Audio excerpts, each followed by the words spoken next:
Welcome back. My name is Nick and I have Taylor here with me, and today we're breaking down Succession Season 4, Episode 7, The Room Party. Like, everyone's stuck in Tom's house and he's super sleepy. He's Greg, not if I having drink it. coffee, I'm not going to be able to sleep. Okay, Greg is evil. He's gone just full evil. I don't know Like- if we're getting Greg back. Is evil going to take it all? Or no, not evil. Is Greg? Is evil Greg going to take it all instead of Cousin Greg? It's evil Greg. By the way, we have a shirt evil. called Cousin Greg on the bestnerdyshirts.com. And just so you know, every comment at the end of the month is entered to win a shirt of their choosing from the Best Nerdy Shirts. But we're going to just jump into this episode. So the Disgusting Bros kind of break up in this episode. Oh, I haven't heard that name in weeks. The Disgusting Bros.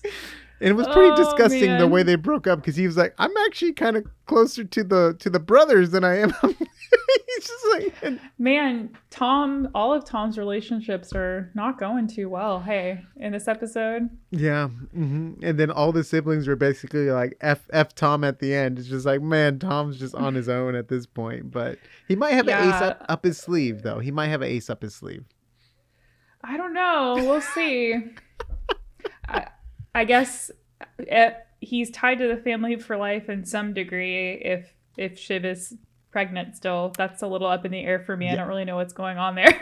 True. So if we get the baby reveal, he's definitely tied by blood. Yeah, I think it's kind of redundant at this point to talk about how good Shiv and Tom are as far as acting goes. It's like every episode they just have an insane dialogue that you're just like, oh my god. But this week when he says like, you won't have my baby and something else along those lines, her face, You would be a it bad just mother was or something like that. Yeah. like just that. I think what makes acting, I mean, I'm not an expert on acting, but just like when you speak without saying anything, it's like she's so good at that. Oh, it's amazing. Yeah. They're both they both this- knocked it out for sure. Yeah, it's just like, it's really unbelievable. Each week they like upstage their last interaction, and it's just like so good. So I know this is totally out of context, but I kind of got the Office dinner party vibes. Oh my gosh. Just like the awkward tension going on between everyone. And like, The good luck awkward paying me tension. back on your $0 salary. You're a hick. She called him a hick. Oh gosh. Oh man, that's so good. I kind of just got, because it was very awkward at times. I was feeling awkward. Like, I felt awkward for the characters, because like you have Connor's story going on, right? And then like the awkwardness that Roman has to go through to just basically be like, yo, I just need you to drop out because no one likes you. And now he's trying to milk it for whatever he got. And it's just like, oh my gosh. That is so funny. Yeah, Shiv does give kind of Jan, like I could see elements of Jan in her. And Michael and Tom, just completely absurd people. Yeah, for sure. But so funny. okay, so let's just jump down the different characters, because a lot of things happen in this episode. There was a lot of dialogue going on. Not the most exciting episode, but we definitely got a lot of moving parts. And I guess we can talk about Shiv right first, since we did this. So Shiv kind of really put all of her eggs in multiple different baskets, and it looks like it's really going to backfire on her right now. I think she put a lot of her eggs in the Mattson basket. Oh, I guess yeah, it is looking like that, even though she's still playing her brothers. Yeah. But she can definitely tell though that she's after the stuff that was leaked about Mattson. So I'm guessing the blood stuff's real. Oh yeah. Okay. But okay. as Ebba says that's the least of his problems, and that's Yeah. when I was like, oh shoot, what's gonna happen? Yep. Yeah, it was actually pretty surprising how she was able to just loosen her lips so quickly to like, sink the ship. I mean, maybe she wants to at this point because of the way she's been treated. Yeah, and it was all over her face in that one scene when Tom and and Mattson were kind of going in, she looked pissed. Yeah, that's true. Yeah, she So- did look pissed. And and we also found out he's not even a real coder like he's claiming to be. So he's not a real coder. He's kind of inflating the numbers. It could kind of relate to some real world people. We don't need a name drop. You can figure out on your own who we think we're talking about. But yeah, you're over my head. I don't know who you're talking about. And then we have the bros, the disgusting bros, and you have Tom. So we're gonna cover Tom first because that's kind of closer to Shiv at this point. Tom is just, I mean, talk about the butt of the joke of the party at his own house. Like, that's. Oh, yeah. Tom, he's rarely actually on top. Like, even when you feel like he's on top, I feel like it evaporates like instantly. Poor Tom. Yep. Never taken seriously. And he truly just loves the idea of being wealthy and having money.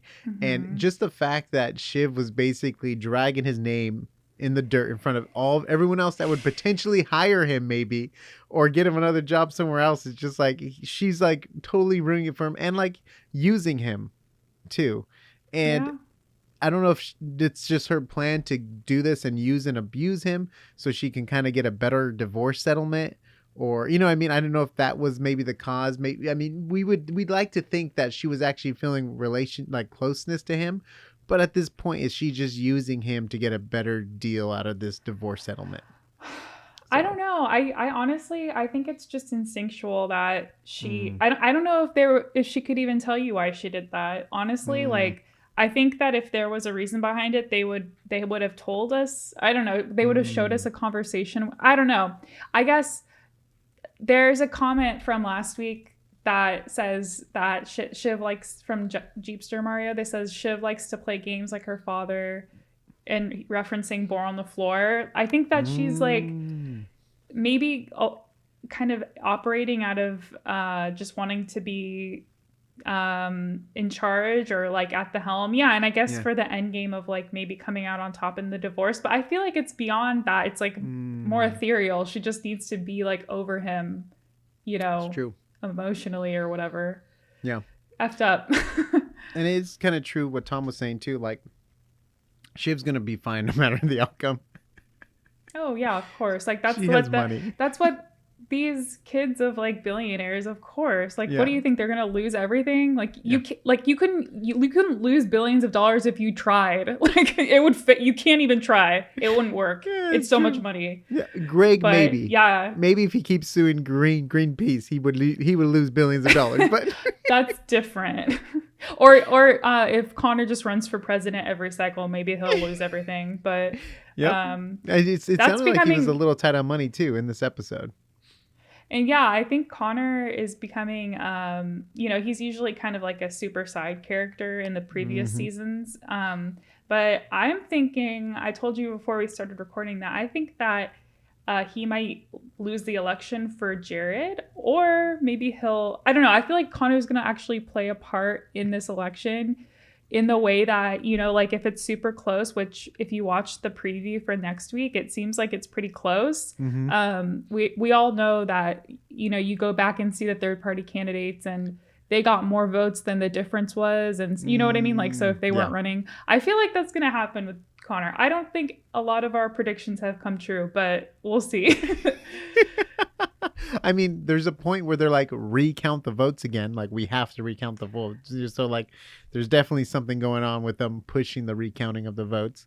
And then, Connor, hopefully, you know, he's the only one in a good relationship right now with someone that actually loves him. So I'm hoping the best for Connor through the outcome, because he's not, I mean, obviously he's power hungry in a different way, but he's not trying to be like power hungry in the company. So I see him as like, oh, he's the better brother, but everyone's kind of greedy in their own ways. Yeah. And I think it's interesting looking at the siblings of, like, if you watch the next week's episode, Roman is he wants Jared, presumably like the Republican, to win, and then Shiv seems to want the Democrat to win, and then Connor's in the middle. And then that brings up Kendall, What do you think the purpose of that first scene was with Kendall and his wife talking about like the incident with the daughter? Like, what do you think the purpose of that was? I think that was placed on purpose, just like the conversation he had with the reporter guy. I can't remember his name, but when he's like, "It's a good thing you're not your father." Mm-hmm. So I think there's going to be a point where he realizes he shouldn't be his dad. You know what I mean? Because like right now, he believes he needs to be a killer. And he's using that killer instinct, like, I want it all and stuff like that. I just think down the line, he's going to realize he doesn't want to be his dad again. Because, he always hits that, I don't want to be like my dad. I don't want to be, then he's like, I want to be like my dad. He's like, I don't want to be like my dad. So he's going to like snip, snap. He's jumping back and forth. Snip, snap. So many Office references. Another Office reference. Just like how Greg is just like, absolutely I do. He's like... I could totally see Michael in that situation, like on the Zoom having to fire everybody and being like, yeah. Anyways, I was about he's kind of in between wanting to be his dad and not. I can't say that I would imagine Logan pointing out that someone was being homophobic, which Kendall did in front of all these like presumably right-wing people. So I feel like that kind of showed a definitely not Logan sort of vibe. Yep. And so maybe that's why those seeds are planted, because we're gonna see like he comes not a come to Jesus moment, but like a moment where he realizes he's not his dad and he needs to make better choices, or else it's the same dirty company that he was against, kind of thing. Right, exactly. Yeah. And I mean, this does align with kind of real life too, of this happens a lot where the child of like a billionaire founder comes in and there's a question of if who will they be, and more often than not I think they try to make their own path, so I feel like that's kind of the direction this is going. And then I guess we could talk about the other just disgusting brother. I don't even know. I don't know if Greg is really, if he's going to really be anything besides like a side character at this season. I don't know. It just seems like he's always doing something funny, but not really consequential. He's always doing Tom's dirty work. He's always doing Tom's dirty work. And he knows how to get the job done, I guess. I mean, obviously, I love the conversation he's having with Lucas when he's like, I'm not a bad person.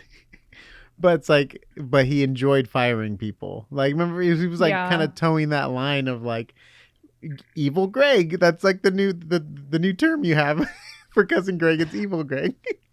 And I mean, I think that I just feel uncomfortable with Greg sometimes because he's just like the ultimate people pleaser. And like, as somebody who is a people pleaser, I'm just like, oh no. Yeah. He just kind of absorbs to anybody he's around, which is, I don't know if that's going to work out for him, but we'll see. And one thing I just want to point out, the way he was talking about the firing to Lucas about, like, oh, I enjoy firing. Yeah, we fired this. And it's funny because Kendall sent him there to distract him. But it's like, what did Greg reveal that gives him dirt on Waystar now? You know what I mean? So it's like they have dirt on Lucas for the India thing with the fake subscribers, but what did Greg release by accident? With the multi-firing, we'll see where that goes, but I just thought that was very interesting. That's true. Yeah. And then we could jump over to our boy Roman and the pickle he is in with Jerry. Yeah. Oof. She has some cards to play against him. That's for sure. And it's funny because he thinks we've been having moments where he's like this tough guy firing people. But I don't know if he's going to be able to get out of this one clean. This would be his crux for the rest of his life, kind of thing. I feel like. Yeah. I can't see a way out for on him. the other hand, she is kind of blackmailing him. I feel like that's not totally kosher either. But I mean, no matter what he loses. In that he's gonna have to do whatever Jerry wants, but maybe he's into that. We saw that before, him doing whatever Jerry wants. I mean, that might be the best people-pleasing thing he can end up doing for the rest of his life. Maybe he would be happy because he loves to go around and please everyone. And if he can please Jerry for the rest of his life in multiple different ways, maybe it will work out and he will have a happy life. I mean, he loves Jerry, I think. I think there's something there for sure. And like when he was like kind of storming off after his conversation with her, I was like, where is he going? What is he about to do? I don't know. I got a sense that something weird was about to happen, but no, he just went to go blow off steam with someone else. So it was such an interesting scene too, how Lucas was like hanging out on the windowsill in the back. I know. It was so I didn't know, like, okay, so is he in on the conversation or is he just listening? Like, I was kind of like a little lost with that, but obviously he was talking to his favorite candidate, Connor. Yeah. And he has his vote. And then we have our big boy Kendall, I guess, the guy who wants to take it all. Yeah. Do you think it's going to work out for him? Who wants to take it all and now wants to take Gojo. He wants to flip it, and he wants Waystar to acquire Gojo. Is he thinking too big? I don't think so. I mean, obviously we don't really know what fudging the numbers in India means, but India has a huge population, so I would guess that that's a very if they're like, basically it kind of insinuated that they doubled their numbers, you know, like there has to be 2 Indias for it to make sense. Like they said in the episode, it could make the contract moot because it's not predicated on something real. So I think that that's the direction this might be going. I mean, yeah, it's weird to see the siblings at odds with the executives, but now Kendall pulled in what's his name? Frank. He pulled in Frank. So isn't that interesting? Like now we're seemingly seeing season 1 again. They're coming together. All these people are coming together. Yeah. Yeah, because remember, Frank fully backed Kendall when he was going to take the company from his dad. Right. And before it kind of, I think even just as recently as last week's episode, we had said that the siblings are acting out of emotion and that we don't know if what they're doing is wise, but this kind of changes that a little bit where, okay, now it's legit. Like that seems like the better move instead of like Mattson is just BSing. Like he said, we'll figure it out. Like once we acquire, like, it'll be fine. It's like, what? Yeah. You can't just do that. You just can't keep acquiring companies and it's going to be fine. Yeah, for sure. Yeah. So it's getting interesting for sure. Yeah, it is very interesting. And the credit to Waystar, they have been around for a while and they're a legit company. You know, they've stood the test of time, where this is just a new company where it reminds me of, like, I don't want to get into social media, but like YouTube's like such a well-established social media company where, like, don't get me wrong, like TikTok's exploding and stuff, but now the conversation is there's not a lot of money to be made in short form content, you know, because of like where do you put the ad and where you put this. So like the creators are like, oh, what do we do? Do we stay on this platform where we get a lot of views, but we don't get as much money? Or do we kind of go back to what's reliable and stable? And I'm not saying I'm no expert when it comes to social media stuff, but it just kind of reminds me of, this is the new shiny thing over here, but this thing has been around forever and it's going to still be around at least for a good 10 to 20 years, probably, you know. Yeah, that's really, really good insight. Yeah. And I mean, with TikTok, it's like volatile. You know, like you don't see there's a whole bunch of stuff going on with TikTok, obviously, but there's like a question of will it even exist in the US in a year? And it's like you can't, that you virtually wouldn't be. You can say that about like television and even YouTube. So totally. Yeah, there's the volatility. And I think I've said this over and over, I don't really understand what Gojo is supposed to be. I don't know if we're supposed to understand what Gojo is supposed to be. Like, That's the idea. I'm gonna look it up. They're everything. They're just they're a faking their conglomerate. numbers. It's a blog. It's a blog in Yeah. India. Right. Yeah. I see it as a new. I don't think it's TikTok, but like a new social media thing that's taken off. Right. Because it like can I be said whatever you last want week, it to be. Yeah.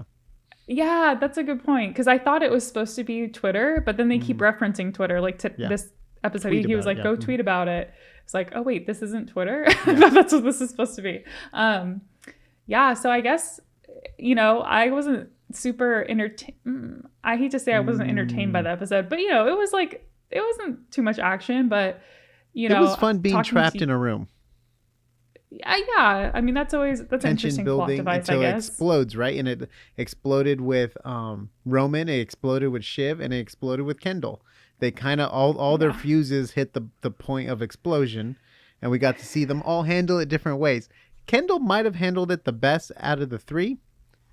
I mean, he did have his back and forth, but he didn't lose it like Roman lost it. Like, he didn't even realize who was around him in the room when he was going off at his brother Connor, which is like, don't be yelling at your brother at a party. Like, that's not going to be good. And people had to notice them yelling on the balcony. Like, I know they probably couldn't hear them. I'm thinking of... I know, right? I was thinking that too. What's that movie with Jim Carrey? Ace Ventura, Pet Detective. He's like closing the sliding glass door. That's like they might not be able to hear, but their body language was very strong that they were angry at each other.